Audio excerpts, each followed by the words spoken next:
So welcome to Conversations with Melissa. So we want to thank our host, RenaFi. RenaFi provides practical, research-based advice courses and peer support, focusing on the underlying drivers of our ADHD behavior. We provide a holistic program that serves to help you thrive with ADHD, not in spite of it. Visit RenaFi, RenaF as in Frank, I.com to learn more about what we have to offer. And remember to check out our YouTube channel for ADHD resources and information. So our topic is around emotional regulation and healing today. So I want to introduce my guest today. So this is Brooke Schnittman. I cannot recall how long ago we met, Brooke, but it's been a while that you had done some volunteering over at ADA. And whenever I had you speak, there's this warmth, this dynamic, this real ability to connect with people and have it be very interactive. Thank you, Melissa.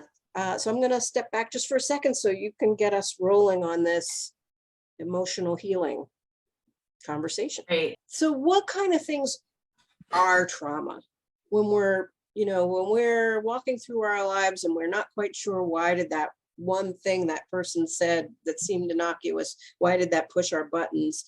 And it has to do with some past trauma, but we don't really have languaging around it. What are things that are trauma? Anything, literally anything can be trauma. So it could be big trauma, like you saw someone get murdered, or, something like your parents got divorced or someone died, or, those are trauma that we think of. You could be bullied, but anything can be trauma. Like, you saw something on TV and that can cause a traumatic experience for you. So I can't define. That's okay. Like, I just wanted to... there's a severity, and literally, little stuff can accumulate, and trauma can just kind of come in unnoticed, and come into your present at any time. But yes, trauma can look like things that you don't think are trauma. Well, this is part of what I love about the RenaFi community. If we were like thinking we needed some website looked up, somebody would look it up and put it in the chat for us. So we have this death by 1,000 cuts. This essential element of trauma is how helpless you feel. And being caught not hearing the teacher, whatever they were saying, right? Were you listening, Melissa Reskof? That could be a trauma too. Exactly. Right. That I can see this offers a lot of clarity. And if we're, you drift away from the conversation. I have to say there's this, in a lot of electronic tools, there's this little back button that's just sort of like 15 seconds or 30 seconds. So wish I had it in life. Just go back 15 seconds so I can hear that thing. Exactly. Wait a second. Yep. If I was to just rewind it, I would do things differently. Or yes, if I just heard it, then everything would be better. But yes, so many people with a late diagnosis experience trauma, and think that, if they only knew that they had ADHD earlier, things would be different. So yes, we all experience trauma in different ways. But it's helpful to have some idea, because I feel like we take it on the chin a lot, right? Okay, we were different. We were in a classroom. We managed to get all the way through and graduate high school or more education. And we think, don't want to do that again, right? But we can't even remember the exact things that were, maybe some of us can, but some of us go, well, it's just a blur of ick. Some of it was okay. Absolutely. It's hard to name. And then it's hard to, if you can't quite name it, then you can't learn strategies around it.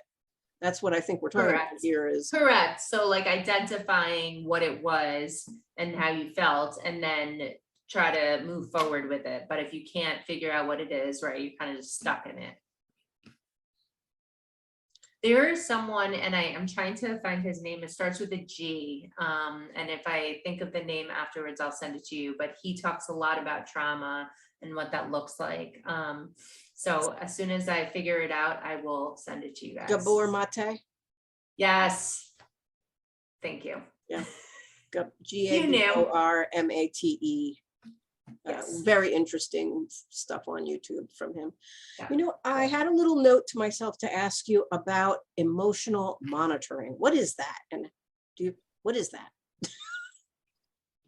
Emotional, the way that I look at it, is kind of being on top of how you're feeling. So a therapist or a coach or whoever can say to you, okay, on a scale from 1 to 10, how do you feel on a stress level or emotional level today, or an anxious level? Do you feel like a 6? Put that down. And then the next day you do it, and then you see, you know, what your numbers are. And if there was something that triggered that emotional response. So then you monitor your emotions and figure out what it is that is making you more emotional. Yeah. This sounds like very metacognition. It's very, you have to notice it, and then it gives you something to chew on or something to connect with. Okay. Correct. Yeah. So I had this other kind of question. So I'm noticing there's a lot of folks in the ADD, ADHD community who have other sensitivities that are around senses, like too much lighting or that color lighting, certain sounds, certain noises, smells, tags in your sensory clothes, issues. the sort of highly sensitive thing, which there are other neurodiverse populations that feel that way as too. well. Do you think that those two things are related, that the emotional sensitivity and this highly sensitive senses is there a relationship, or it's just an interesting thought experiment? I think that, and I'm not an expert here, but I think that anxiety definitely comes into play with those two things. So if you have anxiety, you could have emotional issues, and you could also have sensory issues. So yes, that's coexisting with ADHD sometimes, and also sometimes it's a symptom of the ADHD. So interesting. So interesting. Yes. Okay, so that was my sensitivities and emotional sensitive question. Good questions. So I got only a couple more, but when people are practicing emotional regulation, is there a mindfulness element to it? Yeah, absolutely. So visualization is huge. So billionaires, the one thing that separates them from people who aren't billionaires is visualization. When you visualize, it changes the reticular activate. My working memory is terrible, so my recall in words might not work right now, but I think it's a reticular activation system. And when you visualize what you want, and you also visualize some of the steps to get there, you live in that. When you think negative, your brain continues to think negative. But if you think positive and you think about what you want, then it's more likely to happen to get what you want. So that is huge, visualizing every day for 10 minutes. Also practicing these tools, like, okay, did I have a difficult conversation this week? What tips can I use? How would it have changed it? So you start thinking and role playing differently. So it's muscle memory. Yes, you can change the way that you think. And I think that it all starts with visualization. It's so interesting how not only our minds work, right, but this gray matter can have the same thing as your other parts of yourself with muscle memory. So when I mention visualization, I'm sure you've all heard of visualization before, but we forget about the basics and we move on. And it's really important to go back sometimes and say, okay, what has worked for me in the past? And let's practice that again, because you forget about that.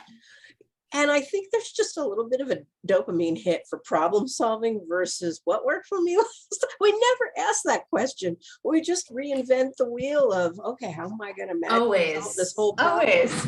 And like we've solved in the past. Right. So let's think about a time where we've solved before. I mean, when you're in fight or flight, there's this is not the time to innovate. You can't innovate. No. Visionaries say to literally give yourself a vacation, like a day off or whatever, when you're not doing anything else, to vision, because you can't, like you said, you can't have that creative gene and feeling when you're boggled down with emotions and other things. So see this other thing in here, it's really hard to visualize what I am afraid of. The fear shuts down imagination and sort of steers me to the negative. One thing that I always come back to is coming back to something that I feel like I can control. So our habits can be inconsistently consistent. And if there's one thing that you can do when you're feeling anxious, or even to be proactive, like for me, I know if I just sit down in my dining room area or my living room area, there's books. I just open a self-development book and I open it up and I just read. And I don't care how long I read for. It might be one sentence, it might be one word, it might be one page, it might be 10 pages. But for whatever reason, that thing makes me feel in control of myself. It makes me feel in control of my day, and it gets me started on the right foot. Do I do it every day? No, but I know that there is that thing that I can habit stack on, and the thing that it's like my anchor. I can always come back to it and feel like I'm in control of my day and control of my feelings.